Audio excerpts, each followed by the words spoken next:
Bien, estamos de regreso aquí en la Noticia al Día, en la Noticia TV, canal 27.2 en la señal de Vescable y 203 en la señal de Cable Go. Ahora, como pueden apreciar, nos acompaña en estudios el congresista y también candidato al Senado Regional por Lima por Renovación Popular con el número 3, José Cueto. Congresista, ¿cómo está? Buen día. Carlos, ¿cómo estás? Buenos días, muchas gracias por la invitación. No, a usted por venir a los estudios. Congresista, siempre que entrevistamos aquí a candidatos, normalmente son todos nuevos, ¿no? Muy pocos hemos entrevistado que vayan a la reelección. Y usted, digamos, participa de este congreso, sin duda es un congreso que ha sido desacreditado, ¿no? por malas praxis de muchos de sus integrantes. Y mala gente. Y lamentablemente no hablan de los congresistas, hablan del Congreso. Sí. ¿No? Entonces, ¿por qué un elector tendría que brindarle nuevamente la confianza a un legislador de este Parlamento, en este caso usted? Mira, ante todo, nuevamente gracias por la invitación.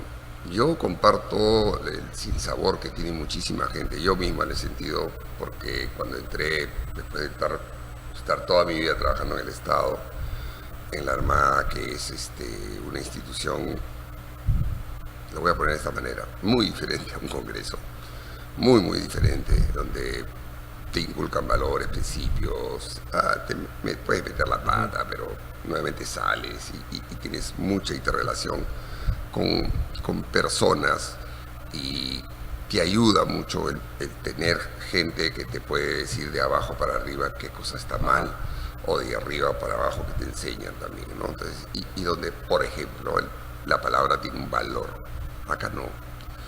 En el Congreso muy pocas personas con las cuales tú puedes hablar tienen palabra, porque tú tienes que consensuar, eso es verdad, tú tienes que a veces hablar con el de la izquierda, el de la derecha, el del medio, con todos. De eso se trata. De eso se trata, ir al Congreso. Por eso que yo toda la vida he despotricado mucho del tema de la virtualidad que nos dejó el COVID, pésimamente manejado por el lagarto, y hemos seguido y seguimos con lo mismo, ¿no? Y yo creo que eso también no ayuda. Porque si yo soy un espectador desde fuera y veo el canal del Congreso y pleno, listo, que se supone que es donde van los 130 o vamos los 130 a discutir leyes, ¿no? No solamente a ver cuestiones que para mí no son normalmente muy valederas, de repente para un sector, pero que realmente no contribuyen al desarrollo, llámese estas famosas leyes de interés nacional, interés crear, y hemos creado toneladas de universidades sin papel, sin nada.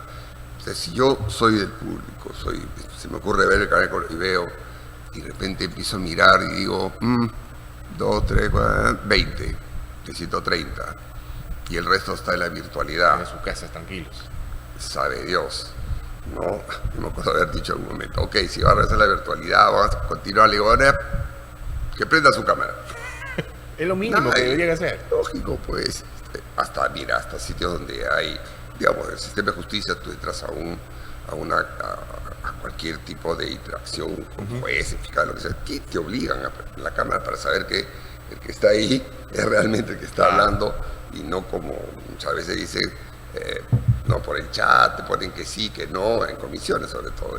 No, tú no los ves. Entonces, esas cosas yo creo que la gente se va formando una idea de que primero este Congreso no trabaja, a pesar de que hemos hecho, fuera de lo que te he comentado, leyes que son realmente positivas.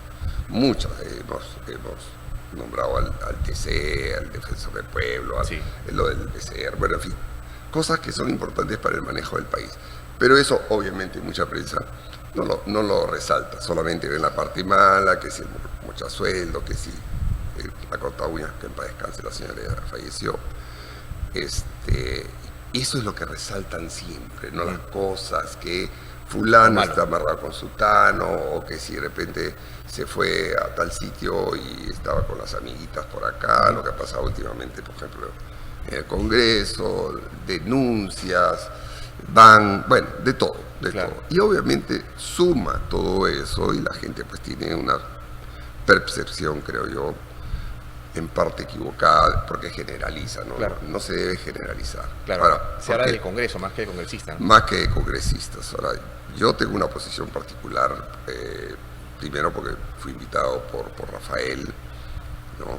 Yo ya venía de estar en Renovación, un tema que siempre hay en política, algunas diferencias que tuvimos con la elaboración del estatuto, había algunas cosas que no tuvimos de acuerdo, entonces optamos por dar un paso al costado. Pero en forma personal yo jamás me peleé con Rafael, es más, seguimos conversando, eventualmente nos veíamos y yo le daba algunas recomendaciones, muy bien todo. Bueno, me invitó, lo medité bastante, hasta que le dije, ok, voy, estoy acá de invitado.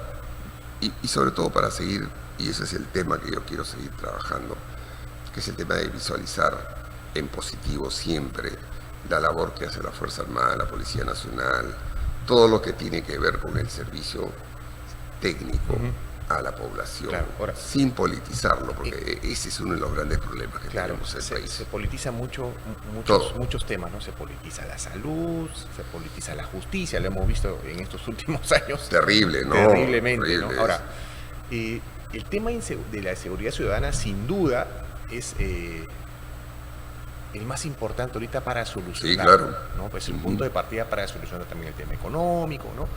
Es que sin seguridad tú no tienes progreso. Exacto. Y hemos visto que en estos 5 años, hemos tenido 4 presidentes, un poco se puede hacer con Se ha una convertido cosa en un así. deporte el cambio de Claro. presidente. Entonces, esta situación de la inseguridad ciudadana, se han venido tomando medidas que básicamente se centraban en estados de emergencia, ¿no? Y Pero esa no es la se salida. terminaba manoseando el estado de emergencia y el estado de emergencia un ciudadano lo asocia con presencia militar en las calles, y había los 3 primeros días podía haber por ahí un grupo en un paradero, luego no. Lo cual era un peligro, dicho sea de paso. Entonces, desde el tema de seguridad ciudadana hemos ido para atrás. No hemos ni siquiera estamos igual, hemos ido para atrás y estamos peor. Usted tiene una formación militar, ha estado en el Parlamento. ¿En qué cree que se ha fallado desde el Estado en materia de seguridad ciudadana? Mira, hace un par de días, creo, 2 o 3 días han publicado la estrategia de seguridad ciudadana, que lo venía cantando el señor Gerí varias veces y que no salió absolutamente nada. Parece que lo Decía ha que llegado el señor 15 de Balcázar, enero decía, ¿no? Primero a finales de año, después de enero, pero hasta que salió y al poco tiempo ni bien entró el señor Balcázar, creo que él firmó. Pero todos los temas que tienen que ver con seguridad pasan por un primer componente, que es tomar decisiones radicales muchas veces, que hay que tomarlas porque estamos en una guerra contra la criminalidad, contra el pandillaje, porque muchos son pandillas organizadas de 2, 3, 4 personas, que ahora, ayudados por la virtualidad, es facilísimo. Cada vez que tengo reportes diarios, todos los días la policía se faja y captura a uno que otro delincuente, bandas, extorsionadores, los capturan, les requisan el celular. Pero acá falta pues el siguiente componente, que es la tecnología, que es el empleo de la tecnología, que existe acá en el país. Acá hay algoritmos, hay muchachos que han desarrollado y que en algunos les han hecho caso y están trabajando, algunas municipalidades. Ahora con la inteligencia artificial tú puedes tener todas estas cámaras que pueden haber acá en la tiendita, todo esto con inteligencia artificial, porque hoy por hoy con el internet, la famosa nube, la inteligencia artificial que te trabaja en tiempo real, millones de datos, te generan una cobertura, digamos, digital, con algoritmos y con inteligencia artificial, que te permitan a su vez tener alarmas, tener tics o tips para que la policía, que no solamente tiene que estar en la calle, sino con sus motos ahí para una alarma. Hay algoritmos que te ven a un grupo de personas y ahí identifican uno que otro. En cualquier lado hay en el mundo estos sistemas de transporte, por ejemplo, ¿no? Lo que más tenemos ahora que son estos, el Cabify, el Uber, todo esto, que tienen estos sistemas incorporados y te ayudan no solo a reconocer al pasajero, si hay alguna alarma, un secuestro, algo, todo esto va. O sea, hay que concatenar todo eso. Todo, pero existe, Carlos, hasta las motos, que son los que usan ahora, todos los sistemas de delivery tienen que estar integrados. Si yo soy una marca X de hamburguesa, que venden, ¿no? Y todo, y yo te hago un pedido, el pedido lo registran, porque lo haces ahora por celular, eso automáticamente se registra y dice, ya que Juan Pérez, ven acá, tú te vas a llevar a tal sitio. Está todo registrado. Sale, y cualquier policía puede parar, cualquiera, y te dice, a ver, y ya tienes en el celular. Haces un clic y dice, ok, efectivamente está de acá para acá. ¿Qué te sirve eso? Primero, para certificar. Segundo, para controlar. Porque si este señor, que debe ir de aquí para allá por una ruta que está establecida, sale de la ruta, es una alarma. Si aumenta la velocidad es otra alarma. Entonces todo eso te dan cosas, y esto te lo da en tiempo real. Claro. O sea, hay forma de hacerlo, pero tienes que tener decisión para hacerlo. Logística. Tienes que tener la tecnología que existe, repito acá, que tú la puedes ir integrando, no es de un día para otro, la puedes ir integrando, y tienes sobre todo muchachos que hoy por hoy estudian inteligencia artificial y tú lo vas captando y vas desarrollando esto hasta generar tus propios sistemas, no que te lo vendan de acá o de afuera. Eso se puede hacer. Claro, entonces el uso de la inteligencia artificial es válido, ¿no? Digamos, ya estamos en un mundo globalizado, ¿no? Así es. Y aquí estamos, como pareciera, 2 pasos atrás. Pero eso usted, y le doy la razón en eso, pasa por decisión política. Sí, claro. Ahora, Todo arranca ahí. ¿Y por qué no hemos tenido esa decisión política? ¿Hemos estado preocupados más en otros temas? Porque, ¿O no mira, les interesa? yo te O voy le sacan provecho a esta inseguridad, de esta crisis? Porque tú, para manejar un país, que como yo siempre digo, no tiene que ser un gestor, tiene que ser una persona que ha manejado, como en el caso de Rafael, que son muy pocos los que han trabajado y han hecho gestión. Tú tienes que considerar el país como una gran empresa, donde tus ministros pasan a ser tus gerentes y donde si no responden simplemente los sacas. Tienes que esperar que lo censure un Congreso. Amén de que lo ideal es de que sea que cualquier gobierno que entre tiene que tener un buen respaldo en el Congreso. Eso es básico para poder tomar decisiones, para poder hacer y cambiar algunas cosas en forma estructurada. Claro. ¿Qué es lo que hizo ya que tanto les encanta a Bukele? Bukele entró y demoró 2 años en poder hacer lo que he hecho, porque no tenía mayoría. Cuando vino el cambio de Congreso, de los 60 asambleístas que tiene, 54 eran de su... Y ya con esa fuerza cambió el tema judicial, el tema del Ministerio Público, cambió estructuras y después arrancó con las fuerzas del orden a capturar a toda esta gente que tenía prácticamente su poder.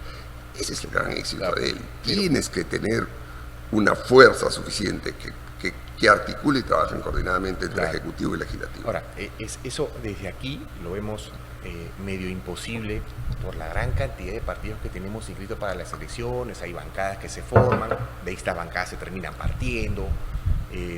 Tener una mayoría, ¿no?, para un presidente, ahora como estamos, está complicadísimo, porque vemos las encuestas y quien encabeza las encuestas es Rafael López Aliaga, pero no llega a un 20%, entonces así es medio complicado. Y usted mencionaba al inicio de la entrevista el tema de conversar con otras bancadas. Tiene que hacerlo. En este Congreso, usted me ha dicho que ha dialogado con algunos, pero ha notado que por un lado te dicen sí, pero cuando votan que no. se van por otro lado. A eso me refiero con la falta de palabras. Pues. Es una de las cosas que a mí más me chocó cuando entré al Congreso. Primero que no tenía... Pensaba que sí era así. Bueno, pensaba que se supone que al Congreso debería entrar gente que tenga por lo menos ciertos principios, ¿no? Pero hemos visto y hemos encontrado de todo. Y para no olvidarme de lo que estabas mencionando, efectivamente, el tema de tener esta conjunción positiva entre Ejecutivo se tiene que dar. Si es verdad, hay 36 o 38 partidos que lo llamo grupo de amigos, porque partidos no tienen nada. Pocos, ¿no? No, nada, cero, no tienen nada, ¿no? Muchos de ellos se han formado solamente para lograr una inscripción gracias a la reforma del señor de Lagarto con su amigo Tueste y todo, y que ahora salen como grandes, ¿no? Sí. No, analistas del tema, cuando ellos son los que han creado este tema. Espero yo que el jurado termine de antes del 12, decir claramente cómo es el tema del pase de la valla, ¿no? Porque algunos pero piensan... eso deberían haberlo hecho hace rato. Hace rato, pero mira, hay dudas todavía. Entonces debería el presidente del jurado, ojalá que escuche esto, y debería salir y dar una conferencia de prensa y decir, señores, así se pasa la valla. Exacto. Señores, tienen que pasar a nivel nacional el 5%. Ya, eso es porque el candidato presidencial. Después, tienen que el Senado 5%, diputados 5%, que 3 o 7, lo que sea. El tema es, para que no nos cambien después las reglas, por ejemplo, en el Senado, si es 5% nacional y 5% regional o es 5% general. Claro. O diputados igual. Y si al Parlamento andino, creo que no juega mucho, pero igual suma para el candidato presidencial, es I o, es 5 acá, y 5 acá, y 5 acá, o 5 acá, o 5 acá, o 5. O sea, esas cosas, y mira lo que nos pasó en este congreso, que el señor se le ocurrió cambiar una palabrita donde decía I o, y entraron tres personas en un congreso que no debía. Entonces, pero esas no es muy cosas difícil tienen que aclarar quedar. eso. No es difícil, lo tiene que hacer y todos tendremos que cumplir, pero lo tiene que hacer. Y otro tema que se trató con la famosa ley Murdoch. Si un congreso se conforma, ahora bicameral, vamos a poner en Senado, 60 senadores, ingresan 15 de uno, 20 de otro, 60. Si esa es la conformación que mal o bien la ciudadanía votó, ese es el Senado que tiene que salir. No puede haber esto, a pesar de que yo estoy ahí metido, no puede haber esto de que si entraron 20 por un partido y de repente en el camino, no, que yo, con la famosa palabra de, ¿cómo se llama este? Mi conciencia, tiene un nombre ahí. Yo prefiero entonces, me retiro y me voy a otra bancada. No, señor. Si usted no está de acuerdo, usted se va y entra el accesitario. Eso es lo que yo creo que debe hacer. Y debe haber la posibilidad de renunciar. Porque mucha gente, muchos deben haber escuchado, en el Congreso, me da vergüenza este Congreso, quiero renunciar. Renuncia, pues, vete. ¿Y qué te tu accesitario? A tu partido, a donde entraste. Si el partido A entró con 20 tiene que salir. Y si de esos 20, 10 no están de acuerdo, por el motivo que fuera, me interesa.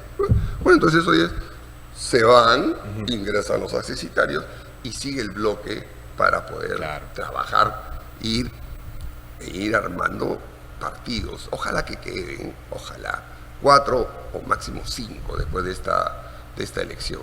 Sí. Y estos 5 se dediquen de ahí para adelante realmente a crear partidos, a tener escuelas, a tener una formación de políticos, muchachos que quieran entrar en la política con principios, en fin, y los vas formando para la política. Claro. Ahora, congresista, cuando se dé este cambio de presidente de Gerí a Balcázar, muchas bancadas dispararon contra Renovación Popular porque eran uno de los principales impulsores de la salida de Gerí. Y trataban desde el partido Renovación trataban de mostrar la imagen de ser consecuentes. Yo digo una cosa y este señor ha hecho B, no debería seguir, ¿no? ¿Considera que el remedio ha sido peor que la enfermedad, el ingreso de Balcázar? Todavía no podríamos catalogarlo así, ¿no? Hay muchos problemas en esta nueva conformación de gabinete. Ayer mismo puesto a otro señor que en realidad tiene muchos cuestionamientos, secretario de Salud, que ha sido realmente muy afectado, ¿no? En este gobierno sobre todo, ¿no? Entonces, eso no te da una buena sensación de que este gobierno está haciendo las cosas bien. Amén de que cuando pasó lo del señor Gerí, están viendo la salida de Gerí, pero no ven desde atrás, esto viene de mucho más atrás y no han querido corregirlo nunca. No han querido corregir eso nunca. Hemos seguido con este tipo de componendas manejados por un grupito en el Congreso, ¿no? Donde no estaba Renovación. Y Renovación efectivamente ha sido consecuente porque habían ya problemas. No era el tema de la capucha, el chifa, los caramelos, no, habían problemas en otros sectores que se estaban, digamos, y lo voy a decir así siempre, manejando por lo menos de forma irregular o por lo menos extraña, rara para mí. Yo he seguido varios temas, no a señor Gerí, que sí generaban que hubieran por lo menos bastantes dudas del accionar del señor Gerí. Yo sí, el primer momento cuando ya hablé, porque como yo competí con él y de un día para otro, nuevamente estas fuerzas, entre comillas, que amarran amarran todo esto, cambiaron porque obviamente no querían, que sabe Dios qué querían. Pues yo por supuesto que me iba a atracar con ello y se fueron, a pesar de que muchos de ellos me decían, no podemos votar por Geri, pero entonces no voten, pues, no, ¿de dónde está tu criterio de conciencia? Si tú no eres, si sabes que no, porque ya venía Geri con un montón de cuestionamientos, entonces ¿por qué votas por él? Claro, que el partido, que el grupo político, que no sé qué, que la hora, bueno, pues si van a hacer borreos de lo que una persona o dos le dicen a todos, aún en contra de lo que tú crees, entonces pues mejor no hubieras entrado al Congreso. Ahora, usted está 5 años en el Congreso, ¿se considera ya un político? No. Yo no puedo ser político porque yo, a diferencia de muchos, yo digo y hago lo que pienso. ¿El político no lo hace? No. El político que es político te puede decir A y te hace B. O concuerda en A, pero no te hace B. No es la mejor política, ¿no? A uno le hablan de la realpolitik, como le quieren decir, pero yo por lo menos, por la formación que tengo, no lo considero así. Congresista, la próxima semana hay un tema importante en el Parlamento, que es el voto de confianza al gabinete de Miralles. Ya en reiteradas oportunidades de renovación, algunos parlamentarios han dicho que no le van a dar el voto de confianza. ¿Se mantiene usted en esa postura? Mira, no soy de la bancada de renovación, estaré en la bancada de renovación cuando, si es que entro al Congreso y tengo que formar parte de la misma. Seguimos con Nueva Democracia. Ayer hemos tenido una reunión, la señora Mireille con un grupo de ministros fue a ¿Qué sensación le dejó?